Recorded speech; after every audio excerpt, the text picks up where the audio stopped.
Tous les maîtres sont-ils notés? Seuls les maîtres du second degré font l'objet de la notation administrative. Les maîtres délégués ne sont évalués que s'ils ont exercé depuis le début de l'année scolaire. Les maîtres en congé maladie, en congé parental, etc., sont évalués s'ils ont effectué une partie de l'année scolaire. Qui évalue le maître?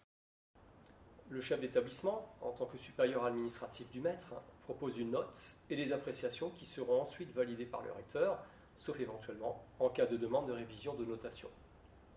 Quels sont les critères de notation? La notice de notation comprend 3 critères, ce qu'on appelle le pavé, ponctualité et assiduité, activité et efficacité, autorité et rayonnement. Il comprend aussi une appréciation littérale. L'ensemble, pavé, appréciation et note, doit être cohérent. Si tel n'était pas le cas, il pourrait y avoir matière à contester. La note est fonction de l'échelon. À chaque échelon correspond une fourchette de notation à laquelle il est possible de déroger dans des circonstances exceptionnelles et avec un rapport circonstanciel appui. La note proposée est égale à la note précédente plus la progression proposée pour l'année en cours. Quelle est la progression normale?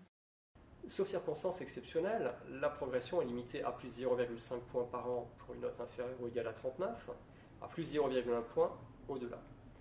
Un maître pour lequel aucune réserve ne serait formulée sur la notice de notation, c'est-à-dire un maître qui aurait très bien à chaque critère, devra logiquement obtenir la progression maximale, à concurrence toutefois du plafond de la fourchette de notation. Et si tel n'était pas le cas, il pourrait y avoir matière à contester. Et pour les maîtres en année de stage? Les maîtres stagiaires ou en année probatoire, c'est-à-dire les lauréats et les bénéficiaires de l'intégration ou du tour extérieur, sont notés entre 30 et 35 à titre temporaire. Leur note sera transformée à la date du reclassement définitif dans la nouvelle catégorie, mais il y a parfois des erreurs et des maîtres sont pénalisés durablement. Il faut donc être vigilant. Si le maître est en désaccord avec la proposition du chef d'établissement? Le maître doit signer la notice de notation. Cela ne signifie pas pour autant qu'il est en accord avec ce qu'a écrit le chef d'établissement. Cela signifie seulement qu'il a pris connaissance de la proposition de notation. Il doit évidemment recevoir copie, comme de tout autre document qu'il est amené à signer. Le maître peut demander la révision de sa note.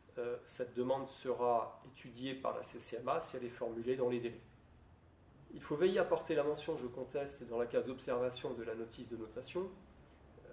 Aucun texte réglementaire ne l'impose, mais certains rectorats tendent à refuser d'étudier les demandes de maîtres qui n'agissent pas ainsi.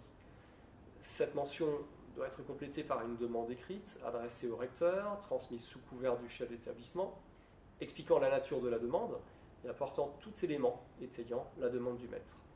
Il convient évidemment de veiller à respecter le calendrier académique. En théorie, seule la note est susceptible d'être révisée, mais il n'est pas impossible de faire supprimer des mentions anormales, voire de faire réviser le pavé quand il est évident qu'il ne correspond pas à la réalité, ce qui est heureusement plutôt rare. Quand est communiquée la note définitive?